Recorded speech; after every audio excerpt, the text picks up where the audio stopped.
কিন্তু এখানে এসে আমার ধারণাটাই পাল্টে গেল। আপনাদের যা স্টক দেখলাম তাতে আমি অভিভূত। জিনিসটা যেমন ভালো এবং জিনিসটা চালিয়েও আমি দেখছি খুব শান্তি পাচ্ছি। এটা সম্বন্ধে আমার ধারণা তো পাল্টেই গেল। আর আমার তো মনে হচ্ছে এখন আমার বাড়িতে যা যা দরকার আমার এখানে আসাই ভালো। হয় না, অন্য দোকানে গেলে হয়তো এটা আমার পক্ষে সম্ভব ছিল না।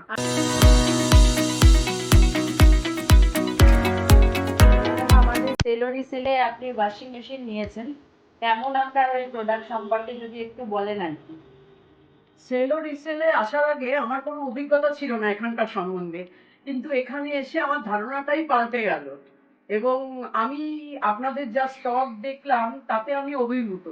আর জিনিসপত্র সম্বন্ধে বলতে গেলে বলতে হয় যে ধরুন কোনো একটা ডিসপিউট যদি থেকেও থাকে, হয়তো লোকে ভয় পায় যে না এটা কিনবো না, এটা এরকম সেলো রিসেল, এটা নামটা শুনেই একটা পিছিয়ে যায় হয়তো।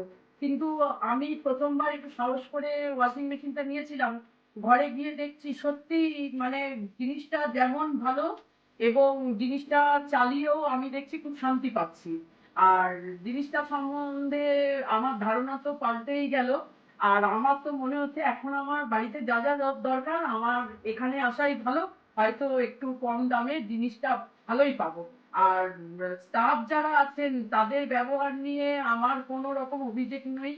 মানে খুব ভালো ব্যবহার তাদের, এবং তাদের সহযোগিতা ছাড়া আমি এই জিনিসগুলো ঠিক মতন নিতে পারতাম বলেও আমার মনে হয় না। অন্য দোকানে গেলে হয়তো এটা আমার পক্ষে সম্ভব ছিল না। আর অন্য কাউকে কি আপনি সাজেস্ট করবেন? হ্যাঁ, আমি নিশ্চয়ই নিশ্চয়ই যতটা পারবো আমি সাজেস্ট করব। তবে দোকানটা আমার যেটা ধারণা হলো, অনেকের সাথে কথা বলে দোকানটা অনেকের নজরে পড়ছে না।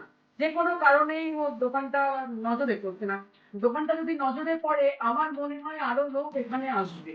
কারণ আমার বাড়ির এরিয়ায় যারা আছেন তারা প্রত্যেকেই বলছেন যে কোন জায়গায় দোকানটা। মানে একটা লোকেশন বলে দিলেও তারা কিন্তু ঠিক খুঁজে বের করতে পারছে না, কি কারণ জানি না। বালিয়া বাজার দাঁড়িয়ে বড় বার্তালার দিকে বললেও তারা বলছেন কোন জায়গায় দোকানটা। এরকম একটা চোখে পড়ার মতন একটা ব্যবস্থা আমার মনে হয় করলে আরো সুবিধা হবে। থ্যাংক ইউ ম্যাডাম, দেখবো এটা কাজ করতে। ধন্যবাদ।